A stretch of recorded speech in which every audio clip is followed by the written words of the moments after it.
അത് ഒരു ശാന്തമായ സായാഹ്നമായിരുന്നു. ജയ്കാന്തൻ ഹോംവർക്ക് ചെയ്ത് കഷ്ടപ്പെട്ടുകൊണ്ടിരുന്നു.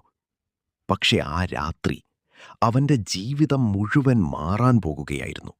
ഒരു സ്പെഷ്യൽ AI സുഹൃത്ത് അവനെ കാണാൻ വരികയായിരുന്നു. കഷ്ടമുള്ള മാത്സിനെ പോലും ആ AI ഒരു ഫൺ ഗെയിം പോലെ മാറ്റി.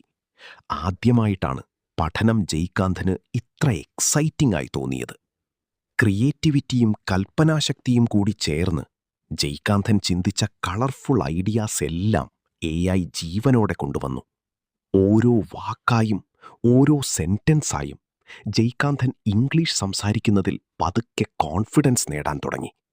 സയൻസ് ഇനി ബോറിംഗ് അല്ല. ഓരോ എക്സ്പെരിമെന്റും പുതിയൊരു അഡ്വഞ്ചർ പോലൊരു ഫീൽ നൽകി. ഇരുവരും ചേർന്ന് സ്പേസിലേക്ക് യാത്ര പോയതുപോലെ ഗ്രഹങ്ങൾ, ഗാലക്സികൾ, സ്പേസിലുള്ള രഹസ്യങ്ങളെല്ലാം എക്സ്പ്ലോർ ചെയ്തു. സിമ്പിൾ കോഡിംഗ് ഉപയോഗിച്ചുകൊണ്ടും വലിയ വലിയ കാര്യങ്ങൾ ക്രിയേറ്റ് ചെയ്യാമെന്ന് AI ജയ്കാന്തന് കാണിച്ചു. ഇപ്പോൾ അവന്റെ ഇമാജിനേഷന് ലിമിറ്റ് തന്നെയില്ല. ദിവസത്തിന്റെ അവസാനം ആ AI സുഹൃത്ത് സ്നേഹവും സ്വപ്നങ്ങളും നിറഞ്ഞ ബെഡ് ടൈം സ്റ്റോറി